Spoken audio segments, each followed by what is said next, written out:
That's Hillary Clinton's lesson.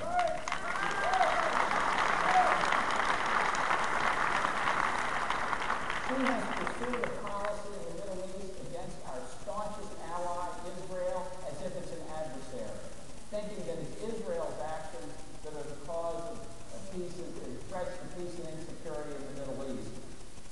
It was, with Russia, it was Hillary Clinton's reset button that wasn't even translated correctly when she gave it to the Russian foreign minister. She is the one who advocated collapsing our national missile defense program just at the point we will need it to protect ourselves against North Korean and Iranian ballistic missiles. She is the one who negotiated the New START arms control agreement that has allowed Russia to rebuild its nuclear capacity as ours has been drawn out. Under her watch, Russia committed massive, unanswered violations of the INF Treaty while we stood by. She is the one who allowed Ukraine to remain vulnerable and allowed Vladimir Putin to use military force on the continent of Europe to change international boundaries, something that we said in 1945 we would never allow to happen again. And what's next? What awaits President Clinton? The Baltics? What other NATO members are we going to see in threat? In the Far East, she faced China with making massive territorial claims in the East and South China Sea, and her policy in response was to call for a peaceful negotiation of disputed territorial claims. Tell that to the Philippines and Vietnam when they see China building installations in the South China Sea. Hillary Clinton has negotiated treaties that threaten American sovereignty, the UN Arms Trade Treaty, which is a backhand way of getting around the Second Amendment. She has said she wants to sign the International Criminal Court Treaty, which is a dagger aimed at the heart of America's defense capability.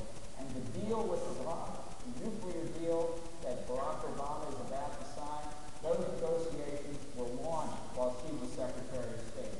This deal will be the biggest act of American appeasement in contemporary history. It will enable Iran to move to nuclear weapons capabilities at a time of their choosing. It will legitimize this terrorist regime, which has been the largest financer of international terrorism for the last 35 years.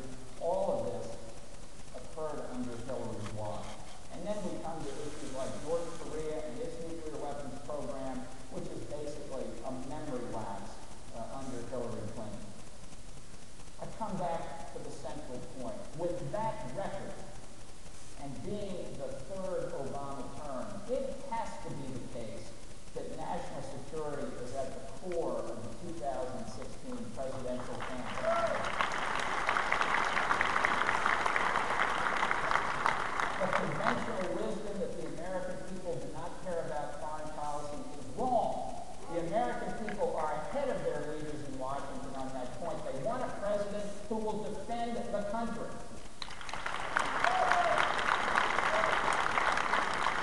We made a grave mistake in 2008 and 2012 by electing someone who was unqualified and unwilling to do what was necessary to protect our country from foreign threats. We cannot afford to make that mistake a third time in a row. The people in this room can and must make that difference in November of 2016. Thank you very much.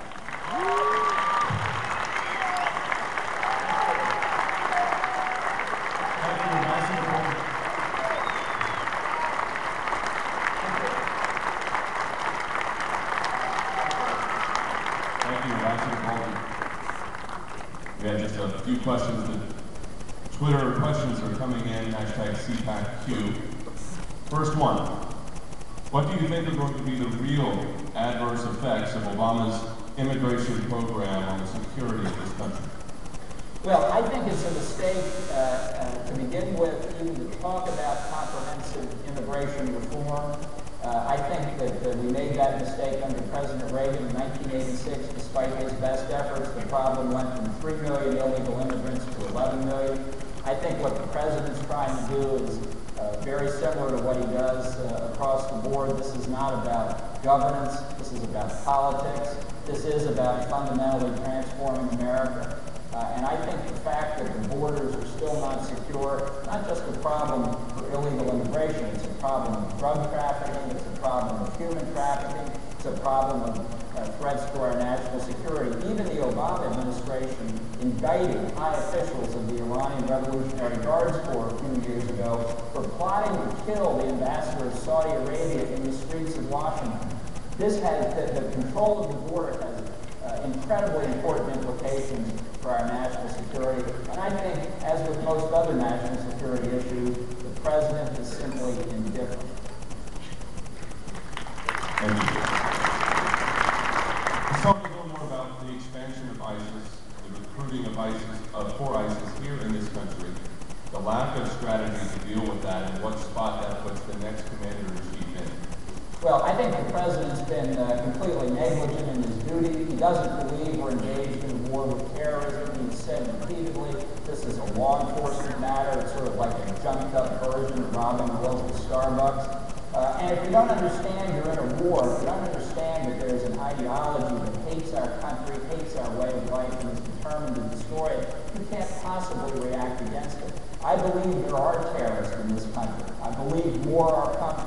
I think they're coming from ISIS. I think they're coming from many other places around the world. They're going to wait for the opportunity. We've seen what happened in Paris and Copenhagen, on Parliament Hill in Ottawa, and Sydney, Australia.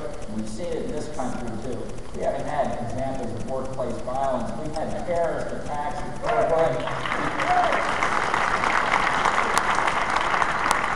the Boston Marathon. Ladies and gentlemen, nobody wants to be in war. We didn't start this war, the terrorists did, and ignoring it doesn't mean it will go away.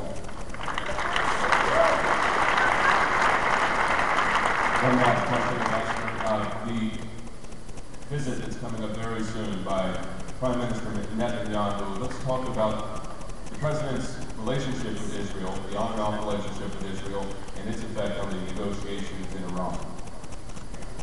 President Obama has the worst relationship with Israel since the State of Israel was created in 1948. He views Israel as an extension of the West into the Middle East, as an intrusion, as the problem. We've had 6 years of threats from the Middle East, and what has Barack Obama focused on, along with Hillary Clinton? That the single gravest threat to peace and security in the region, according to the Obama-Clinton view, is Israel building apartments in East Jerusalem. Now we have the leader of our closest ally in the region who faces an existential threat from Iranian nuclear weapons. The threat of what some have called a nuclear holocaust. Half a dozen nuclear weapons on a small country like Israel. There is no Israel. Prime Minister Netanyahu is entirely correct in seeing this deal as a sellout.